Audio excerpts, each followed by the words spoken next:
Halo semuanya, selamat pagi. Kembali lagi hari ini kita belajar IPA ya. Nah, sebelumnya kan kita belajar mengenai kingdom, oke? Lalu mengenai seperti kingdom Plantae, Animalia,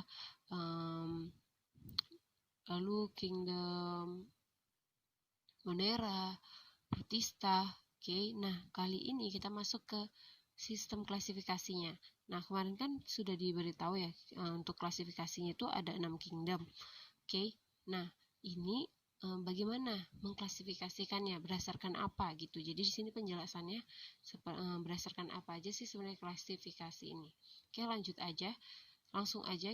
Pertama yaitu sistem klasifikasi itu adalah sistem artifisial, yaitu sistem buatan. Oke, lalu yang kedua ada namanya sistem natural atau sesuai namanya natural yaitu alami. Nah, yang ketiga ini adalah sistem modern atau filogenetik. Nah, untuk yang pertama yang buatan itu dia berdasarkan persamaan ciri yang ditetapkan oleh si penelitinya gitu. Ya, biasanya itu kayak ukurannya, bentuknya, habitatnya. Kalau kayak misalnya hewan atau tumbuhan gitu kan, habitatnya di mana gitu. Kalau tumbuhan misalnya habitatnya hidup di tempat yang lebih berair kah atau hidup di tempat yang lebih kering gitu. Jadi dia hanya berdasarkan itu saja. Nah, kalau untuk sistem natural atau alami, dia ini berdasarkan persamaan ciri tubuh internal. Kalau internal berarti anatominya, atau tubuh terluar eksternalnya, yaitu morfologi. Morfologi itu artinya bentuk luarnya. Misalnya contohnya adalah seperti bentuk paruh pada burung gitu. Misalnya kalau pemakan daging paruhnya seperti ini kayak gitu. Dia berdasarkan seperti itu. Bisa berdasarkan anatomi, bisa berdasarkan morfologi. Itu untuk sistem natural atau sistem alami. Nah, kalau untuk si sistem modern, oke, seperti namanya filogenetik. Jadi, dia bisa seperti sistem natural, tapi ada plusnya, yaitu dia itu berdasarkan genetik. Oke, jadi sistem modern ini yaitu berdasarkan persamaan pada hubungan kekerabatan secara evolusionernya, yaitu persamaan struktur tubuhnya, yaitu tubuh eksternal atau internalnya. Jadi persamaan anatominya atau morfologinya, dan juga berdasarkan genetik modernnya. Oke, jadi lebih kompleks kalau untuk sistem modern filogenetik. Oke, nah ini kan udah sistem klasifikasinya. Nah, sistem klasifikasi ini akan muncullah namanya tingkatan takson. Oke, tingkatan takson dalam sistem klasifikasi. Nah, tingkatan takson ini maksudnya adalah tingkatan unit atau kelompok makhluk hidup yang disusun, yang dimulai dari tingkat tertinggi hingga tingkat terendah. Oke, jadi mulainya itu dari tingkat tertinggi, tingkat terendah. Di mana tingkat tertingginya itu adalah si kingdom, lalu berikutnya adalah divisi. Oke, ingat ya yang paling tinggi, tinggi ke rendah. Oke, jadi ini yang paling tinggi, baru kita lanjut ke agak rendah berikutnya. Oke, divisi, lalu kelas, ordo, familia, genus, dan terakhir adalah spesies. Jadi kalau ditanya tingkatan takson tertinggi adalah si kingdom. Lalu kalau ditanya lagi juga tingkatan takson yang paling rendah, berarti kamu jawabnya harus spesies. Karena ini saya susun berdasarkan dari tinggi ke rendah. Nah, ini kenapa di sini ini divisi, satu lagi filum. Nah, kalau divisi itu untuk tumbuhan, oke, disebut dengan divisi. Tapi kalau untuk hewan disebut dengan filum. Oke, sisanya ini semua sama, untuk tumbuhan ataupun hewan namanya sama. Khusus untuk divisi dan filum itu beda. Divisi itu untuk tumbuhan, filum itu untuk hewan, tapi tingkatannya sama, yaitu nomor 2 tertinggi. Oke, itu dia. Oke, kita lanjut. Oke, ini contoh-contoh tingkat takson pada hewan. Oke, contohnya misalnya, kan tingkat takson itu ada kingdom, filum, untuk hewan berarti filum ya, kelas, ordo, family atau familia, oke, genus, spesies. Nah, yang pertama ini dia kasih contoh tingkat takson pada kambing. Kingdomnya adalah animalia, jelas ya, hewan animalia pasti. Filum, chordata, oke, chordata. Lalu yang ke kelasnya mamalia. Oke, kambing itu mamalia. Oke, benar. Lalu ordonya Artiodactyla, familinya Bavidae, baru genusnya Capra, baru spesiesnya Capra aegagrus. Oke. Ada juga yang pikir misalnya gini, Capra sp, itu artinya spesiesnya berdasarkan spesies apa yang mau dipakainya. Tuh. Oke. Lalu kelinci. Ada kingdomnya Animalia, sama juga filmnya Chordata, kelasnya termasuk mamalia, ordonya Simplicidentata, lalu untuk familinya Liporidae, lalu genusnya adalah Ornitholagus. Untuk spesiesnya Ornitholagus cuniculus. Oke, spesiesnya itu yang ini sebenarnya, ini spesiesnya. Oke, cuniculus. Makanya kadang-kadang orang sering bikin Ornitholagus sp. Jadi tergantung jenis kelinci apa yang ditaruhnya. Beda jenis, beda lagi spesiesnya. Oke, nah ini jenis yang spesiesnya Cuniculus. Tuh, angsa juga dia termasuk Animalia, kingdomnya, filum Chordata. Nah, kelasnya dia Aves, bukan Mamalia ya. Oke, Aves, ordonya adalah Natatores, lalu familinya Anatidae, lalu untuk genusnya Olor, lalu spesiesnya adalah Olor columbianus. Oke, untuk cicak ini kingdomnya Animalia. Oke, semua untuk hewan pasti kingdomnya adalah Animalia. Oke, lalu filmnya adalah Chordata, kelasnya termasuk Reptilia. Oke, ordonya Squamata, untuk familia Geckonidae, lalu genusnya adalah Sauria, lalu spesiesnya adalah Hemidactylus frenatus.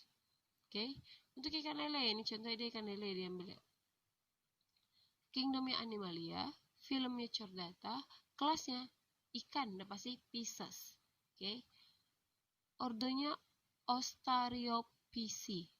Oke, familinya adalah Claridae, genusnya Clarias, lalu spesiesnya dia buat Clarias sp. Oke, itu dia untuk tingkat takson pada hewan. Nah, kita lanjut ke contoh tingkat takson pada tumbuhan. Di sini yang ambil contoh adalah kentang, padi, kelapa, jagung, dan apel. Oke, ini contoh-contoh tumbuhan yang dipakai untuk mencontohkan dari penulisan atau pembuatan tingkat takson. Oke, yang pertama untuk kentang. Kalau namanya tumbuhan sudah pasti kingdomnya termasuk plantae. Jadi ini semua plantae. Oke, pasti ya. Oke, kentang. Kingdomnya plantae, divisinya ya, Magnoliophyta, kelasnya Magnoliopsida, ordonya Solanales, lalu familinya Sapotaceae, genusnya adalah Solanum, spesiesnya adalah Solanum tuberosum L. Oke, nah ini contoh padi, kingdomnya pasti plantae, divisinya adalah Magnoliophyta, kelasnya monokotil, ordonya Poales, familinya Poaceae, genusnya Oryza, oke, spesiesnya adalah O sativa, itu berarti maksudnya Oryza sativa, ini disingkatnya ya. Oke, kalau disingkat berarti O titik sativa. Oke, untuk kelapa, kingdomnya plantae, divisinya Magnoliophyta, kelasnya monokotil, ordonya Aresales, familinya Aresaeae, genusnya Cocos atau Cocos. Oke, Cocos. Nah, spesiesnya si Cocosnya ini disingkat dia C titik nucifera. Oke, nah begitu juga untuk jagung. Kingdomnya plantae, divisinya Magnoliophyta, termasuk kelas monokotil, ordonya Poales. Oke, berarti sama ya ordonya dengan padi. Oke, lalu familinya Poaceae masih sama juga. Oke, lalu genusnya adalah Zea. Oke, berarti jagung dan padi berbedanya sudah di genus ya. Oke, di famili mereka masih sama. Oke, nah kalau untuk padi tadi genusnya adalah Oryza, kalau jagung genusnya adalah Zea. Lalu kalau untuk spesiesnya berarti Zea mais, disingkat Z titik mais. Oke, untuk apel, kingdomnya adalah plantae, termasuk Spermatophyta, lalu kelasnya Magnoliopsida, ordonya adalah Rosales, oke, famili Rosae, Rosaceae, genusnya adalah Rosidae, spesiesnya adalah Virus malus. Oke, spesiesnya adalah Virus malus. Oke, itu untuk contoh tingkat takson pada tumbuhan. Di sini kita contohkan ada 5 tumbuhan, yaitu kentang, padi, kelapa, jagung, dan apel. Oke, kita lanjut ke aturan pembuatan nama atau penulisan nama ilmiah. Nama ilmiah itu yang mana? Yang ini nih, yang kayak gini-gini. Oke, ini nama ilmiahnya nanti. Jadi kan padi nama lainnya atau nama ilmiahnya adalah Oryza sativa. Nah, penulisannya seperti apa? Oke, jadi di sini akan kita lihat seperti apa peraturannya. Oke. Nah, pertama katanya gini, nama ilmiah itu terdiri dari 2 kata. Atas 2 kata seperti tadi ya, Oryza sativa. Oryza dan sativa. Oke, yang kata pertama merupakan nama genus dan kata kedua merupakan petunjuk spesies. Berarti Oryza sativa, yang kata pertama kan adalah Oryza. Berarti Oryza ini adalah sebagai si genus. Oke. Nah, sedangkan si sativanya adalah spesies. Nah, huruf pertama penunjuk nama genus tadi alias genus itu ditulis dengan huruf besar. Berarti Oryza sativa O-nya harus kita tulis pakai huruf besar. Nah, huruf kedua nih ya. Huruf kedua itu penunjuk spesies. Oke, kita menggunakan huruf kecil. Oke, huruf kecil. Kayak sativa, berarti S-nya harus huruf kecil, jangan huruf besar. Oke, nah yang keempat ditulis dengan garis bawah. Oke, Oryza sativanya bisa kita garis bawahi atau kita buat cetak miring. Jadi kalau nggak bisa garis bawah, bikin cetak miring. Atau bisa juga penggunaan huruf tebal. Oke, kita ambil contoh misalnya. Oke, ini nama ilmiah padi tadi ya, Oryza sativa. Nah, yang ini, yang pertama Oryza sativa, lihat O-nya huruf besar, S-nya huruf kecil. Ini kamu lihat sini penulisannya gimana? Cetak miring kan? Nah, berarti dia milihnya penggunaannya dengan cetak miring. Oke, jangan kamu bikin cetak miring, kamu buat lagi garis bawah. Nggak boleh. Oke, nah yang kedua ini ada penulisan dengan membuat huruf tebal. Oke, yang ketiga ini adalah menulis dengan menggunakan garis bawah. Nah, penggunaan garis bawah ini lebih sering digunakan pada saat kita menulis nama ilmiah dengan cara tulis tangan. Kenapa penggunaan tulis tangan menggunakan ini? Karena seperti bidang tulisan miring, cetak miring, dan huruf tebal itu agak sulit dideteksi ketika kita menulis tangan. Kenapa? Karena ada orang yang tulisan aslinya memang miring gitu. Jadi bukan nama ilmiah pun dia nulisnya miring. Atau mengenai ketebalan, kita nggak bisa nih kalau pakai tulis tangan membedakan antara ketebalan yang satu dengan ketebalan yang lain. Bisa aja nanti Oryza sativanya ini, Oryza sama sativanya ini beda ketebalannya. Oke, jadi lebih baik kalau kita penulisannya menggunakan pulpen atau maksudnya tulis tangan, nama ilmiahnya, lebih baik kamu bikin Oryza sativanya bentuknya biasa, O-nya huruf besar, S-nya huruf kecil. Oke, nggak perlu miring, nggak perlu ditebalkan, tapi kamu garis bawahi. Oke, jadi ini kita pilih mau menggunakan garis bawah, cetak miring, atau huruf tebal. Oke, itu dia. Kita pilih. Tidak boleh tiga-tiga kita pakai. Oke, hanya boleh kalau garis bawah udah garis bawah. Jangan kita buat cetak miring. Tapi kalau nggak pakai garis bawah, kalau mau kamu cetakin miring nggak apa-apa.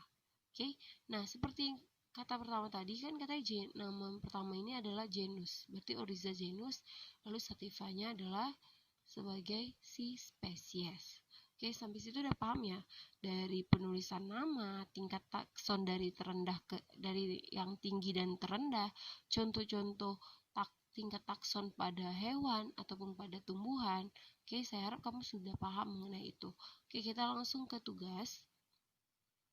Nah, tugas ini kamu hanya cukup melengkapi tabel ini. Oke, lengkapilah tabel bawah ini mengenai nama ilmiah dan nama lokalnya. Oke, jadi tergantung titik-titiknya di mana. Kalau titik-titiknya di nama ilmiah, berarti kamu isi nama ilmiahnya apa. Oke, seperti ini, Zeamys. Nama ilmiahnya apa? nama lokalnya apa? Jagung. Atau jagung nama ilmiahnya apa? Yaitu Zeamyce. Lalu ini Saccharum officinarum. Titik-titiknya di nama lokal. Berarti Saccharum officinarum ini nama lokalnya apa? Oke, kalau yang ini si mawar ini nama ilmiahnya apa? Oke, begitu seterusnya ya. Nah, ingat, penulisan nama ilmiahnya harus berdasarkan peraturan yang dibuat tadi. Harus berdasarkan sesuai aturan penulisan nama ilmiah ya. Oke, saya harap kalian bisa mengerjakannya dengan baik. Jangan lupa tulis nama, tanggalnya.